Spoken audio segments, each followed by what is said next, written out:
नमस्कार, मी Indira Tendolkar. Top news मराठीमध्ये आपलं स्वागत. मावळमध्ये घडलेली दुर्दैवी दुर्घटना अत्यंत क्लेशदायक असून शासन पूर्ण शक्तीनिशी पीडित कुटुंबाच्या पाठीशी उभं राहिलंय, अशी ग्वाही उपमुख्यमंत्री सुनेत्रा पवार यांनी दिली आहे. या दुर्घटनेतील मृतांच्या नातेवाईकांना शासनाकडून प्रत्येकी 4 लाख रुपयांची आर्थिक मदत सुपूर्द करण्यात आली आहे. तसंच बाधित झालेल्या पाटण गावाच्या पुनर्वसनाबाबतही शासनानं अत्यंत सकारात्मक पाऊल उचललं आहे. मावळमध्ये घडलेल्या भीषण दुर्घटनेने संपूर्ण राज्य हादरलंय. या पार्श्वभूमीवर उपमुख्यमंत्री सुनेत्रा पवार यांनी घटनास्थळाची पाहणी करत पीडित कुटुंबाचं सांत्वन केलंय. ही घटना अत्यंत दुर्दैवी असल्याचं सांगत त्यांनी शासनाकडून मदत जाहीर केली आहे. या दुर्घटनेत मृत्यू पावलेल्या 3 व्यक्तींच्या कुटुंबांना प्रत्येकी 4 लाख रुपयांप्रमाणे एकूण 12 लाख रुपयांची मदत शासन स्तरावर करण्यात आली आहे. एवढंच नव्हे तर ज्यांचे संसार उघड्यावर आले आहेत त्यांना घरकुल योजनेतून नवीन घरं बांधून दिली जाणार असून तात्काळ 1,20,000 रुपयांची तातडीची मदतही घरासाठी जाहीर करण्यात आली आहे. पाटण गावाच्या पुनर्वसनाचा जो प्रश्न आहे त्या संदर्भात साताराचे आमदार मकरंद पाटील आणि स्थानिक आमदार सुनील शेळके यांच्यासोबत आम्ही शासन स्तरावर सविस्तर चर्चा करू.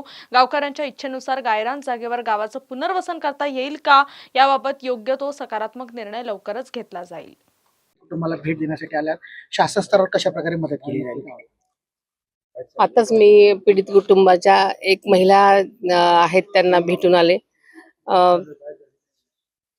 त्यांचं सबंध घर उद्ध्वस्त झाल्यामुळे त्या दुसऱ्यांच्या घरी आता थांबलेल्या आहेत, त्यांच्या चुलत्यांच्या घरी. वाईट अवस्था आहे, पण आता पुढचं तर सगळं चालू ठेवावं लागणार आहे. सरकारतर्फे मला वाटतं की प्रत्येक व्यक्तीला 4 लाख रुपये प्रमाणे 3 व्यक्ती त्यांच्या घरचे गेलेले आहेत, त्याप्रमाणे 12 लाख आपण सरकारतर्फे त्यांना दिलेले आहेत. आणि घरकुलासाठी म्हणून आपण 1,20,000 देत असतो, तसे 1 लाख रुपये आणि ते 12 लाख त्यांच्या खात्यावर जमा झालेले आहेत. आणि आता 1,20,000 रुपये त्यांच्या घरकुलासाठी म्हणून त्याचं नियोजन केलेलं आहे. शासन खंबीरपणे अशा कुटुंबाच्या मागे उभं राहिलं. शासन नेहमीच कुठल्याही म्हणजे आपल्या जनतेच्या पाठीमागे खंबीरपणे उभं राहण्याची त्यांची भूमिका आहे. आणि ही घटना अतिशय म्हणजे अचानक घडलेली होती, दुर्दैवी घटना होती आणि अचानक त्या मातेवर थोडासा आता आभाळ कोसळलेला आहे. तर सरकार अशा लोकांच्या नेहमीच जनतेच्या पाठीशी खंबीरपणे उभं राहण्याची नेहमीच भूमिका राहिलेली आहे त्यांची. अजूनही गाव जे आहे ते पुनर्वसनाचा काय गावकऱ्यांची मागणी आहे त्याप्रमाणे आम्ही आपले आमदार शेळके साहेब, साताराचे पण आमदार मकरंद पाटील आबा, आम्ही सगळ्यांनीच चर्चा केलेली आहे. काही थोड्या अंतरावरच जिथे अशी हे नाही गायरान आहे त्या ठिकाणी पुनर्स्थापन करण्याचा विचार आहे.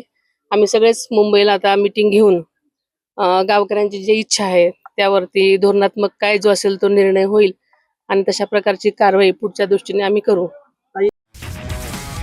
तुमची car, electric panel, data server आगीपासून सुरक्षित आहे का? नाही? मग आजच बसवा F protect temperature activated fire suppression device.